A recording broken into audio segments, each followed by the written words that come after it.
প্রিয় বাবা, কেমন আছো তুমি? নিশ্চয়ই ভালো।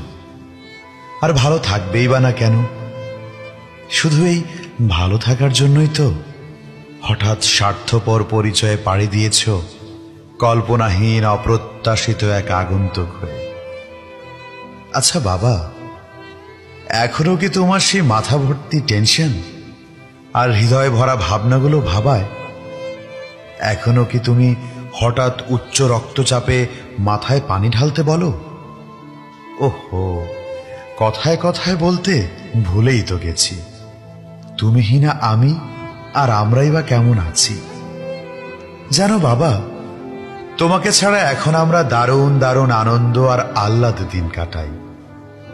তোমাকে আর কখনো মনেই পড়ে না, কিন্তু মাঝে মাঝে প্রায় আচমকা দরজা খুলতে যাই। মনে হয় এই বুঝি তুমি ডাকছো।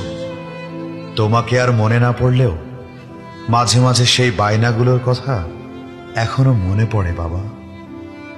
জানো বাবা, তুমি নেই বলে আমাকে কেউ আর শাসনে রাখে না। এখন কখন যে কোথায় যাই তবু কেউ কিছুই বলে না।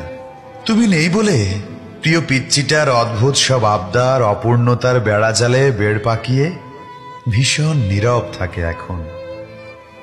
তবে তবে এখন আমার নিজের আবদারগুলো নিজেই মেটাতে শিখে গেছি। কিন্তু তারপরও কেমন যেন পরিপূর্ণতার পরিপক্কতা লক্ষ্য করি না। ছোটবেলায় হতভাগী প্রিয় মায়ের কাছে শুনেছিলাম বাবা মানে নাকি বিশাল বাহু মেলানো এক বড্ড বড় বটবৃক্ষ।